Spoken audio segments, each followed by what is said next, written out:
Bismillahirrahmanirrahim. Assalamualaikum warahmatullahi wabarakatuh. Di sini Ustazah akan menerangkan tentang besaran vektor. Oke, sebelumnya besaran dalam ilmu fisika itu dibedakan menjadi dua, yaitu skalar dan vektor. Skalar sendiri adalah besaran yang memiliki nilai tetapi tidak memiliki arah. Sedangkan vektor kebalikannya, yaitu besaran yang memiliki arah tetapi juga memiliki nilai. Misalnya untuk besaran skala contohnya adalah massa, luas, waktu, panjang, volume, kelajuan, jarak, dan sebagainya. Kemudian untuk vektor contohnya adalah kecepatan, gaya, momentum, impuls, dan sebagainya. Oke, untuk besaran vektor itu dinyatakan atau digambarkan dalam sebuah anak panah. Kemudian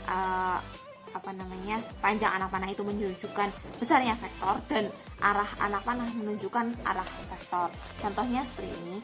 Ini adalah besaran vektor, yaitu ditunjukkan dengan arah panah, di mana panjang A dan B menunjukkan panjang atau besarnya vektor. Kemudian titik A merupakan titik acuan atau titik kerja, titik B merupakan titik ujung. Kemudian dinyatakan dalam suatu sudut atau besar sudut untuk sumbu terhadap sumbu X.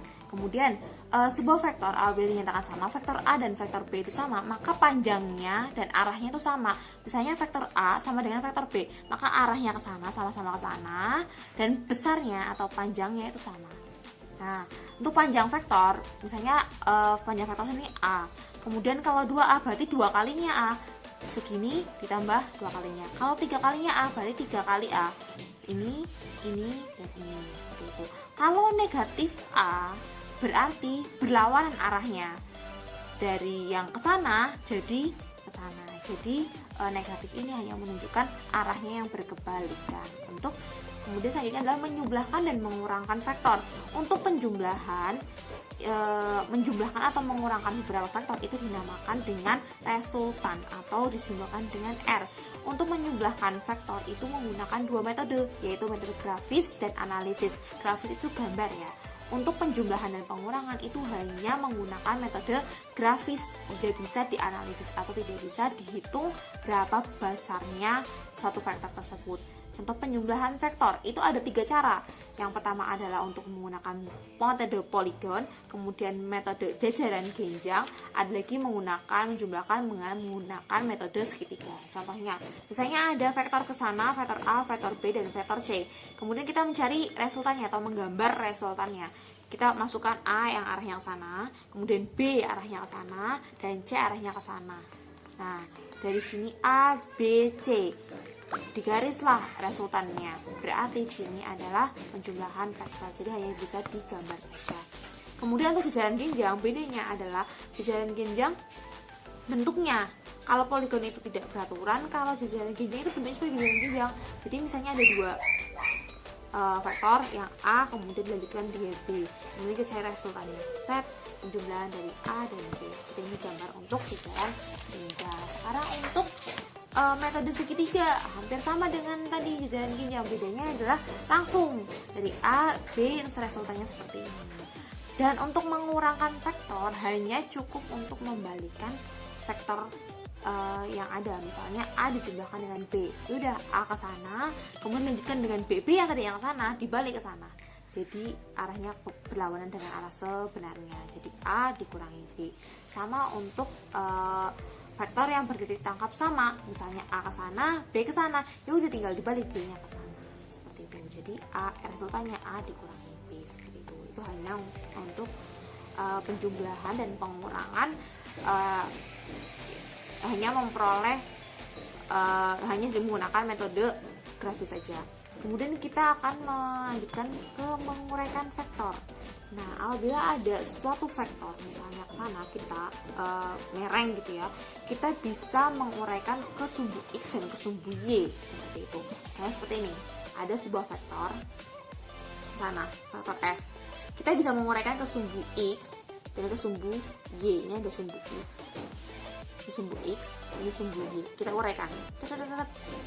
Nah, di sini ada sudut theta.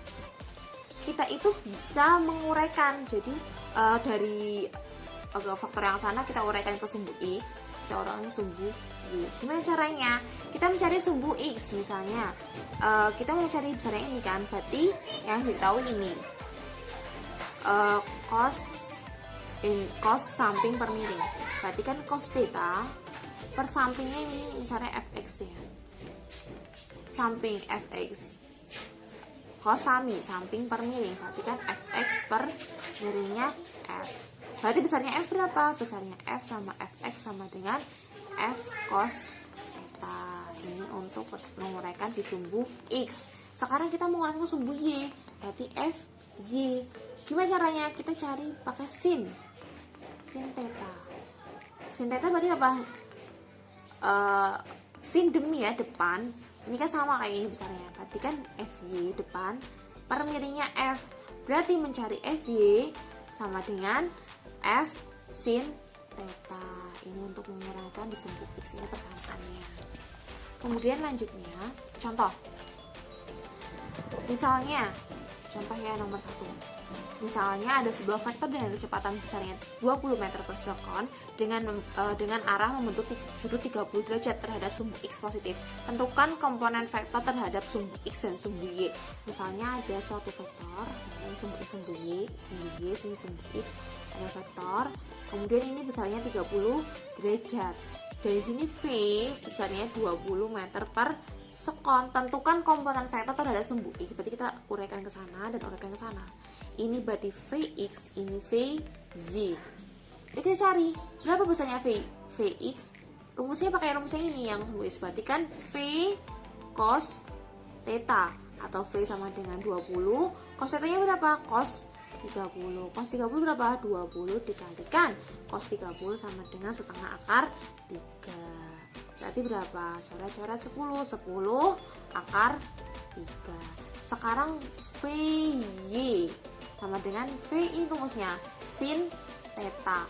Berarti V-nya 20, sin-nya sin 30. Berarti 20 dikalikan sin 30 sama dengan setengah sama dengan 10. Berarti sini meter per sekon, sini meter per sekon. Itu cara menguraikannya.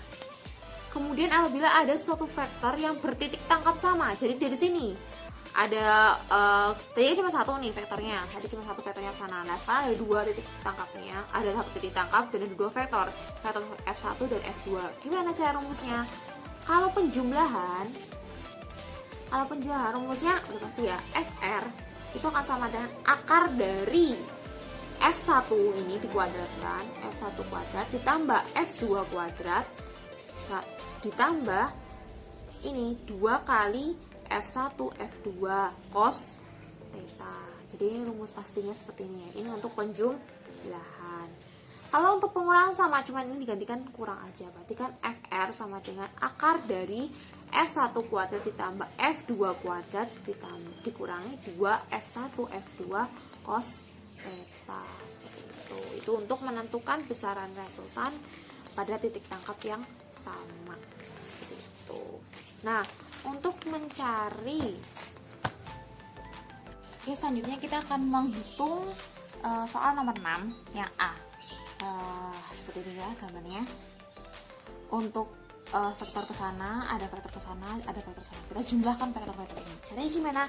Kalau ada vektor-vektor yang miring, kita uraikan ke sumbu x dan sumbu y. Ini kita uraikan ke sumbu x jadi f1x. Ini kita uraikan ke sumbu y jadi f1y. Ini juga kita uraikan ke sumbu y jadi f3y. Kita uraikan ke sumbu x jadi f3x. Oke. Sekarang di sumbu x kita punya punya vektor f1x, f3x dan yang berlawanan adalah f2. Dan di sumbu y ada f1y dan ada f3y. Sekarang kita coba bikin suatu tabel. Nah, untuk yang pertama adalah f1 ini. Yang di sumbu x itu ke kanan, otomatis dia positif ya. f1x rumusnya apa? f1 cos theta, di mana f1 sama dengan 6 cos theta-nya berapa? 60. Berarti 6 dikalikan cos 60 setengah sama dengan 3 newton. Oke, kita ketemu f1x. Sekarang f1y sama, yaitu f1 tapi karena sumbu y maka dia sin ya. Sin theta berapa? 6 sin 60. 6 dikalikan sin 60 itu setengah akar 3. Berarti berapa? 3 akar 3. Kita ketemu 3 akar 3. Sekarang F2 nya, kita lihat F2 itu ke arah kiri, berarti dia nilainya negatif berapa ini? 12 ya, 12 Newton, negatif 12 Newton. Karena di sumbu Y nya tidak ada, karena dia tidak miring ya, makanya hanya ada di sumbu X dan F, di sumbu Y nya sama dengan 0. Kemudian F3 untuk yang di sumbu X, untuk yang di sumbu X itu apa? F1X sama dengan F3X, F3 cos theta, dimana F3 nya sama dengan berapa tadi? Ini 6 ya, 6 Newton juga, ini 6 Newton, 6 Newton. 6 dikalikan cos 60 sama 6 dikalikan setengah sama dengan 3 Newton. Sekarang F3Y sama dengan F3 sin theta, karena sumbu Y jadi sin ya. 6 dikalikan sin 60, 6 dikalikan setengah sama dengan 3 Newton. Oke, sekarang untuk F yang di sumbu X itu ada apa aja? Ada 3 min, oh iya, ini F3Y karena arahnya dia itu ke bawah, makanya dia bernilai negatif. Fx nya berarti 3 ditambah min 12 ditambah 3. Berapa hasilnya? 3 tambah 3 berarti kan min 6 Newton. Fy nya berapa? Berarti 3 akar 3 ditambah 0 ditambah min 3. Oh iya, ini sin 60 sin akar 3 Newton. Berarti min 3 akar 3 itu sama dengan 0 Newton. Nah, berapa F resultannya? Merupakan akar dari Fx kuadrat ditambah Fy kuadrat, dimana akar dari min 6 dikuadratkan ditambah 0 dikuadratkan berapa?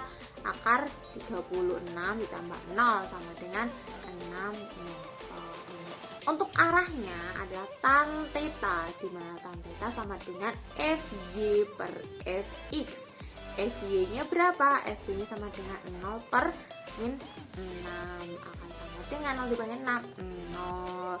Tan theta sama dengan 0, berarti theta sama dengan berapa? Theta yang sama dengan 0 adalah 0 derajat. Jadi arahnya 0 derajat. Itu.